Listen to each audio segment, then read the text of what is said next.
Kathleen O'Malley's breath caught in her throat as she stared at her reflection in the cracked, full-length mirror.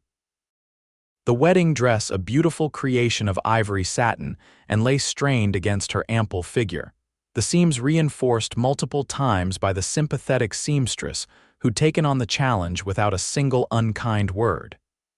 It was 1876 in Empire City, Nevada, and tomorrow she would be Mrs. Kathleen Zanders, if she could summon the courage to walk down that aisle alone. "You look beautiful," came a deep voice from the doorway of her small rented room above the general store. Kathleen startled, instinctively crossing her arms over her body before recognizing the tall figure in the doorway. "Blake, you cannot be here. It's bad luck to see the bride before the wedding." Blake Zanders leaned against the doorframe, pushing his Stetson back on his head of thick brown hair. His eyes, warm and the color of burnished copper, took in the sight of her with nothing but admiration. "Luck's got nothing to do with what we're building, Kat, and besides, I needed to see you." His face, usually open and relaxed, bore the tense lines of concern. Kathleen felt her stomach twist.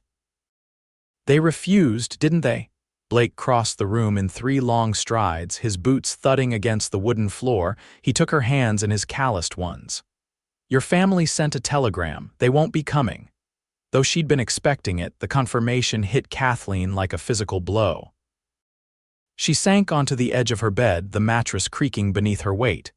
Did they say why? She knew why, of course. They'd made it abundantly clear ever since she'd written to tell them of her engagement. Blake knelt before her, still holding her hands. "The telegram just said they couldn't attend. But Kat, we both know why." Tears welled in Kathleen's eyes. "Because I'm fat. Because they're ashamed of me. Because my own father can't bear to walk his disgraceful daughter down the aisle." The tears spilled over. "Because they think you deserve better, and sooner or later, you'll realize it too." "Now you listen to me, Kathleen O'Malley," Blake said fiercely. "I've spent my entire life riding the range, breaking horses, and building this ranch with nothing but my 2 hands and stubborn will. If I say you're the woman I want by my side for the rest of my days, then by God, that's exactly what I mean." He reached up to wipe a tear from her cheek. "Your family doesn't want to be part of our happiness. Fine, then we'll start our own family. We'll fill our home with love and acceptance, things they clearly know nothing about."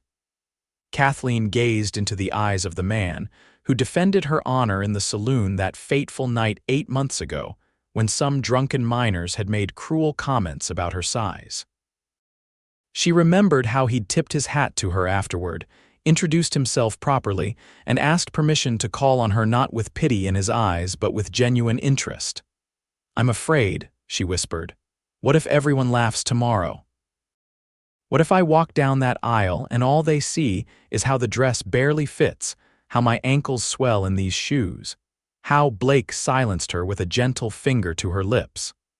"What I see is the woman who nursed Mrs. Peterson's children through scarlet fever when no one else would enter that house. I see the woman who keeps books for half the businesses in town because she has the sharpest mind in the territory. I see the woman who makes my heart race every time she smiles." His voice dropped lower. "And yes, I see every beautiful, generous curve of you, Kat, and I thank God you're built sturdy enough to weather life on a ranch in Nevada." She gave a watery laugh at that. "Blake Zanders, you have a silver tongue. Only when I'm speaking the truth." He stood, tugging her to her feet. "Now I've got to go. Pastor Williams will have my hide if he catches me here, but tomorrow I'll be standing at the end of that aisle waiting for you." He pressed a kiss to her forehead. "And Kat, I've arranged for someone special to walk you down that aisle." Before she could question him, he was gone, leaving her curious and, for the first time since the telegram's arrival, hopeful. The next morning dawned clear and bright, the kind of Nevada day where the sky stretched endlessly blue above the sagebrush and distant mountains. Kathleen sat in a small anteroom of Empire City's modest church, her hands clutching her small bouquet of desert wildflowers so tightly that her knuckles had gone white. A knock at the door made her jump. "Come in," she called, expecting Martha, the shopkeeper's wife who had offered to help her with final preparations. Instead, Sheriff Douglas Taylor entered, looking uncomfortable in his Sunday best, his silver badge gleaming against the black fabric of his coat. "Miss O'Malley," he said, removing his hat. "I hope I'm not intruding." "Not at all, Sheriff," Kathleen replied, confused by his presence. The older man cleared his throat. "I understand you find yourself without an escort today." Kathleen's face flushed with embarrassment. Had Blake told everyone about her family's rejection? As if reading her thoughts, the sheriff continued, "Blake mentioned your kin couldn't make the journey, said it was a matter of distance." The kind lie hung in the air between them. Yes, that's right," Kathleen managed.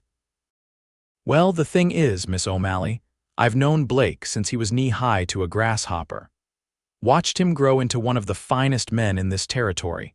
And since I've had the pleasure of your acquaintance these past months, I can see why he's so taken with you." The sheriff twisted his hat in his hands. "What I'm trying to say, rather poorly I'm afraid, is that it would be my honor to walk you down that aisle today if you'll have me." Fresh tears, happy ones this time, sprang to Kathleen's eyes. "Sheriff Taylor, I would be grateful beyond words." The man's weathered face broke into a smile. "Well then, that's settled." He offered his arm. "They're playing your music, Miss O'Malley. Shall we?" With a deep breath, Kathleen took his arm, and together they walked through the door and into the main church. The small building was packed to capacity. It seemed all of Empire City had turned out for the event. As the piano played a somewhat uneven rendition of the wedding march, Kathleen forced herself to look up from the floor. What she saw made her steps falter momentarily. Every face was turned toward her, but not with the mockery or pity she had feared. She saw genuine smiles, nods of approval, and even a few damp eyes. And there at the altar stood Blake, looking at her as if she were the most precious sight he'd ever beheld. When they reached the front, Sheriff Taylor placed her hand in Blake's with surprising solemnity before taking his seat. Pastor Williams, a kind-faced man with spectacles perched on his nose, began the service. "Dearly beloved, we are gathered here today." Kathleen barely heard the words. She was lost in Blake's gaze, in the warmth of his hand holding hers, in the incredible reality that this man had chosen her, defended her, and now stood before God and their community, promising to love her for all his days. When the time came for the vows, Blake's voice rang clear and strong through the church. "I, Blake Zanders, take you, Kathleen O'Malley, to be my lawfully wedded wife. I promise to cherish you in plenty and in want, in joy and in sorrow, in sickness and in health, as long as we both shall live." His thumb brushed across her knuckles. "And I promise that from this day forward, you will never want for family or love again." Kathleen's voice trembled as she repeated her vows, but her heart was steadfast. When Pastor Williams pronounced them man and wife, Blake's kiss was gentle but filled with promise, and the church erupted in cheers and applause. The celebration that followed at the town hall was unlike anything Kathleen had expected. Tables groaned under the weight of food contributed by what seemed like every household in Empire City. Mrs. Peterson, whose children Kathleen had nursed, had baked an elaborate three-tiered wedding cake.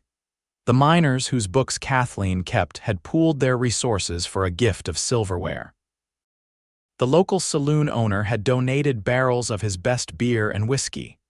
"They love you," Blake murmured in her ear as they stood receiving congratulations. "Almost as much as I do." Kathleen, overwhelmed by the genuine warmth surrounding them, squeezed his hand. "I never thought I'd have this," she admitted.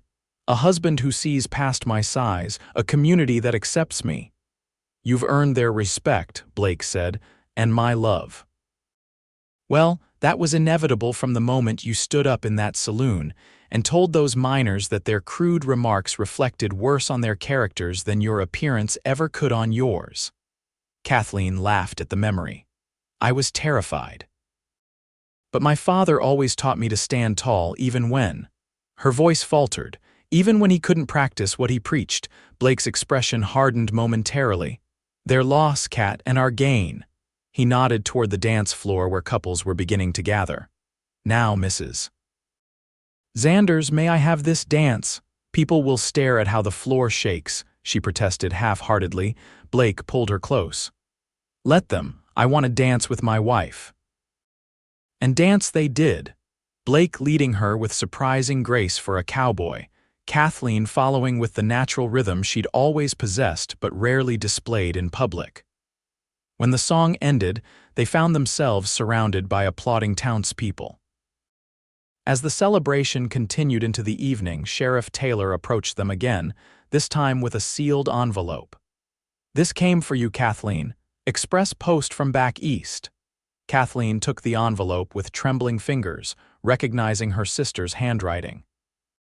She excused herself to a quiet corner to read it, Blake hovering protectively nearby. Inside was a simple note and a small, wrapped package. The note read, Kathleen, mother and father forbade us from attending. I am sorry for their cruelty and my own cowardice in not defying them. Please accept grandmother's locket as my wedding gift to you. May you find the happiness that seems in short supply in our family. Your sister, Margaret. The small silver locket inside bore the O'Malley family crest. Kathleen's grandmother had promised it to her when she was a child before the woman passed away. She'd assumed it had gone to one of her thinner, more appropriate sisters. Blake watched as she fastened it around her neck. A gift from my sister. Kathleen touched the locket. A piece of my past to carry into our future. Blake nodded, understanding in his eyes. Ready to go home, Mrs. Zanders, home. The word carried such promise. Blake had spent the past months preparing his ranch house for her arrival, adding a proper kitchen, building bookshelves for her beloved collection, ensuring every detail would make her comfortable. As they bid farewell to their guests and climbed into the decorated wagon that would take them to the Zanders Ranch 5 miles outside of town, Kathleen felt a peculiar mix of sadness and overwhelming joy. The family of her birth had rejected her, but the family of her choosing had embraced her wholeheartedly. The journey to the ranch passed in comfortable silence, both of them tired from the day's emotions yet buzzing with anticipation for their new life together. When they crested the final hill and the ranch came into view, Kathleen gasped. Every window glowed with lamplight and the front porch was festooned with paper lanterns. Blake, who did this? We've been at the celebration all day. Blake grinned, clearly pleased by her surprise. My ranch hands. They wanted to welcome their new mistress properly. As the wagon pulled up to the house, those very ranch hands emerged from the bunkhouse, forming a line of welcome. 6 men, from grizzled old-timer who'd been with Blake since he established the ranch, to young Jimmy who couldn't be more than 18, all stood with hats in hand, scrubbed clean for the occasion. Blake helped Kathleen down from the wagon, then faced his men. Boys, I'd like you to officially meet Mrs. Kathleen Zanders, mistress of this ranch and my heart. The men each offered awkward but sincere congratulations. Timer, the foreman, stepped forward last. Madam, we took the liberty of stocking the pantry and making sure everything's ready for you. And well, we got you a little something. He handed her a crudely wrapped package. Inside was a beautiful handcrafted wooden sign that read, Zanders Ranch EST, 1876. Below that, carved in slightly smaller letters, Where Family Begins. Kathleen's eyes filled with tears yet again. This is beautiful, thank you all. Timer shuffled his feet. Boss told us what your family did, just wanted you to know that ranch folks stick together. You're one of us now. Blake dismissed the men with thanks, then swept Kathleen into his arms to carry her across the threshold. Welcome home, Mrs. Zanders. The house was even more perfect than she remembered from her previous visits. Blake had spared no expense in preparing it for her, from the comfortable furniture sized to accommodate her frame to the bright curtains that matched her favorite dress. That night, as husband and wife, they discovered each other in new ways, Blake's touch reverent and eager, Kathleen gradually shedding the shame that had been instilled in her about her body. In Blake's embrace, she felt beautiful, desired, and completely loved. The weeks that followed settled into a pleasant rhythm. Blake worked the ranch with his men, while Kathleen transformed the house into a home.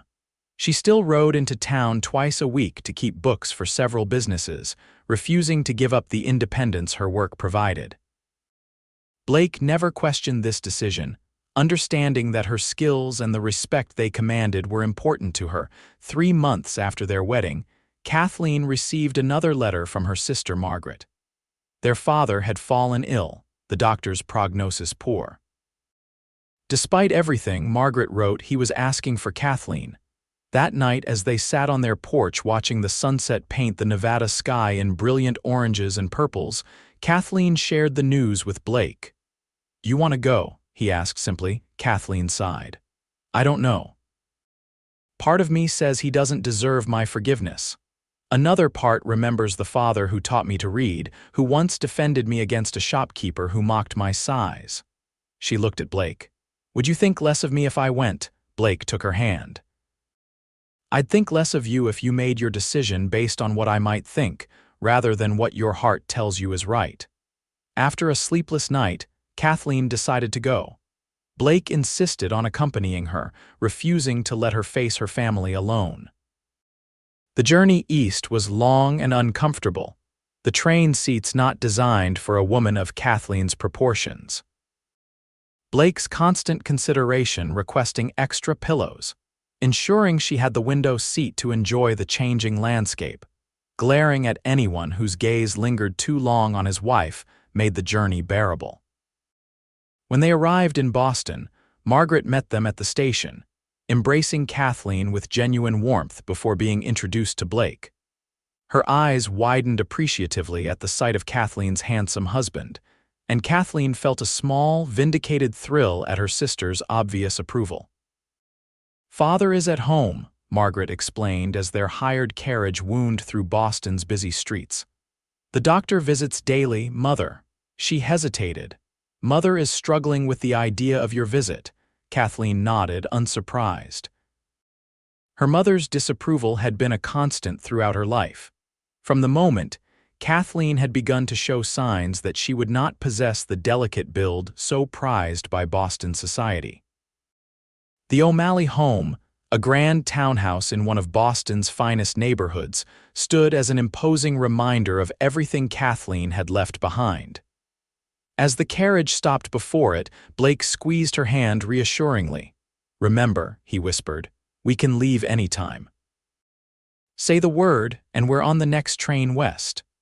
Margaret led them inside, where they were greeted by a maid who clearly remembered Kathleen, offering a genuine smile of welcome. They were shown to the parlor where Kathleen's mother, Elizabeth O'Malley, sat rigidly on a settee. "Mother," Kathleen said, stepping forward, "thank you for allowing us to come." Elizabeth's gaze traveled from Kathleen to Blake and back again, her expression unreadable. "Your father is waiting," she said, rising. "I will take you to him." Blake stepped forward, offering his hand. "Mrs. O'Malley, I'm Blake Zanders, your son-in-law." Elizabeth briefly took his hand, her posture thawing slightly in the face of Blake's quiet dignity. "Mr. Zanders, you are not what I expected." Blake's smile was polite but firm. "I imagine not, madam." They followed Elizabeth upstairs to the master bedroom where Seamus O'Malley lay propped against pillows, his once robust frame wasted by illness. When Kathleen entered, his eyes lit up with recognition. "My Kathleen," he whispered, his voice thin but clear. "You came." Kathleen moved to his bedside, taking his frail hand in hers. "Hello, Father." Seamus looked past her to Blake. "And this must be the cowboy who stole my daughter away to the Wild West." Blake stepped forward. "Blake Zanders, sir, I didn't steal her. She came willingly after her family refused to attend our wedding." The blunt statement hung in the air. Elizabeth stiffened, but Seamus nodded slowly. "Deserved that, I suppose." His eyes returned to Kathleen. "I was wrong, daughter, pride and appearances. They seem so important until you're lying on what might be your deathbed." Kathleen felt tears threatening. "Father, no, let me finish while I have the strength," Seamus insisted. "I let society's expectations dictate how I treated my own flesh and blood." I chose the approval of strangers over the happiness of my child. He coughed, the sound rattling in his chest. Can you ever forgive me? Kathleen looked at the man who had once been her hero, then at Blake who had shown her what unconditional love truly meant. I already have, Father. But I won't pretend the hurt wasn't real, Seamus nodded. That's fair, more than I deserve. He turned his attention to Blake. You treat her well, young man, with all the respect and love she deserves, Blake answered firmly. Good, that's good. Seamus closed his eyes briefly. Elizabeth, the box in my drawer, fetch it for me. Elizabeth complied, bringing a small wooden box to her husband. Seamus opened it with trembling fingers and removed a folded document. I've amended my will, he explained. A portion of my estate will go to you, Kathleen. Land in Nevada, not far from Empire City, that I purchased years ago as a speculation. I never developed it. Perhaps you and your husband can make something of it. Kathleen was stunned. Father, I didn't come for an inheritance. I know that. It's not a bribe for forgiveness. It's an acknowledgement that you are and always will be my daughter. His gaze shifted to Elizabeth. Your mother and I have discussed this at length. Elizabeth's expression remained guarded, but she nodded. The land is rightfully yours, Kathleen. The visit continued for another hour until Seamus's strength began to wane. Before they left, he asked to speak privately with Blake for a few minutes. Kathleen waited in the hallway with her mother and sister, an uncomfortable silence stretching between them. Finally, Elizabeth spoke. Your husband seems respectable. Coming from Elizabeth O'Malley, this was high praise indeed. Kathleen nodded. He is the best man I have ever known. Elizabeth smoothed invisible wrinkles from her skirt. I may have been hasty in my judgment. Margaret stifled a shocked laugh. Kathleen simply raised an eyebrow. What I mean to say, Elizabeth continued with difficulty, is that perhaps I could visit someday to see this ranch of yours. Before Kathleen could respond, Blake emerged from the bedroom. Whatever had transpired between him and Seamus remained private, but Blake looked thoughtful as he offered Kathleen his arm. They stayed in Boston for a week, during which Seamus's health actually improved slightly. Each day, Kathleen visited, sometimes with Blake, sometimes alone. Gradually, the tension in the household eased. Elizabeth never quite warmed to Kathleen, but her hostility diminished.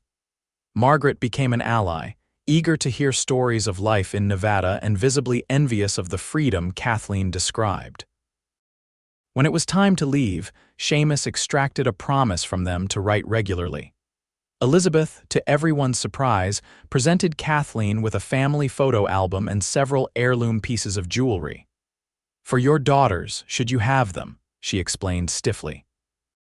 The journey home felt lighter somehow. Kathleen had not received the full acceptance she might have wished for, but she had gained something valuable nonetheless: closure and a tentative bridge to the family she'd thought lost forever. As their train crossed into Nevada territory, Kathleen gazed out at the vast, open landscape that had become more home to her than the confining streets of Boston had ever been. What did my father say to you? She finally asked Blake, her curiosity getting the better of her. Blake took her hand. He thanked me for loving you the way he should have, and he made me promise to always see you, really see you, even when time and trials might make that difficult. He smiled. I told him that would be the easiest promise I'd ever keep. Life at Xander's ranch resumed its pleasant rhythm, but with subtle changes. Kathleen wrote to her family weekly, receiving increasingly warm responses from her father and sister. The land Seamus had deeded to them turned out to be prime grazing territory with a natural spring, a valuable addition to their holdings. In the spring of 1877, Kathleen discovered she was expecting their first child. Blake's joy was boundless, his care for her during the pregnancy so attentive that his ranch hands teased him mercilessly. You'd think no woman ever had a baby before, Timer grumbled good-naturedly, as Blake insisted on personally delivering a special cushion to make Kathleen's favorite chair more comfortable. Their son, Samuel Seamus Zanders, was born on a stormy November night, with Dr. Wilson declaring him the healthiest, loudest baby I've delivered in years. Blake sent telegrams to Boston immediately, receiving congratulatory responses the next day. To Kathleen's astonishment, Elizabeth O'Malley arrived in Empire City 2 weeks later, having undertaken the arduous journey alone. The woman who stepped down from the stagecoach was not the rigid society matron Kathleen remembered, but a grandmother eager to meet her first grandchild. "Your father's health prevents him from traveling," Elizabeth explained as Blake helped her into their wagon. "But he insisted I come to see the boy." She hesitated before adding, "and to make amends if it's not too late." The visit lasted a month, during which Elizabeth revealed a warmer, gentler side that Kathleen had glimpsed only rarely in her childhood. She doted on baby Samuel, helped around the house without complaint, and even made an effort to understand ranch life, listening attentively to Blake's explanations of their operations. The day before Elizabeth was to leave, she sat with Kathleen on the porch, watching Blake demonstrate rope techniques to some of the younger hands. "I was wrong about him," Elizabeth admitted. "About both of you." Kathleen adjusted Samuel in her arms. "What changed your mind?" Elizabeth was quiet for a long moment. "Seeing how he looks at you, how this entire community respects you," she sighed. "And perhaps nearly losing Seamus made me realize how foolish it is to let pride stand in the way of family." When Elizabeth left, she promised to return in the spring with Seamus if his health permitted. She also extended an invitation for the entire Zanders family to visit Boston for Christmas the following year. By 1880, the Zanders ranch had expanded significantly. The land from Seamus had been developed into a thriving operation, and Blake had built a larger home to accommodate their growing family. Samuel had been joined by twin sisters, Elizabeth and Margaret, in 1879. Kathleen's relationship with her parents had been fully repaired, with regular visits in both directions. On their 4th wedding anniversary, Blake presented Kathleen with a framed photograph of their family, Kathleen holding baby Margaret, Blake with Elizabeth on his shoulders, and Samuel standing proudly between them. "Remember what I promised you on our wedding day?" Blake asked as they stood admiring it in their parlor. "That we'd start our own family," Kathleen smiled, taking in the evidence of that promise fulfilled.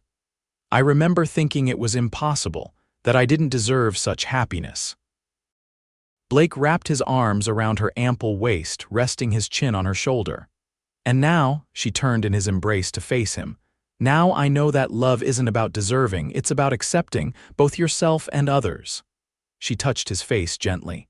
"You taught me that, Cowboy." Later that night, as they lay in bed, the children asleep down the hall, Blake propped himself up on one elbow to look at his wife. "You know, there's still plenty of room in this family of ours." Kathleen laughed. "Blake Zanders, are you suggesting we need more children?" He grinned, that same boyish grin that had first captured her heart. "I'm suggesting that a family isn't measured by its size but by its love, and darlin', we've got love to spare." As she drifted off to sleep in her husband's arms, Kathleen reflected on the journey that had brought her here from a shamed daughter to a beloved wife, mother, and respected member of their community. Her size, once the source of so much pain and rejection, was now just one aspect of the woman she was, neither defining nor limiting her. In Empire City, Nevada, Kathleen Zanders had found not just acceptance, but celebration of her whole self. And in Blake, she'd found a man whose vision of family had room for all the love her generous heart contained.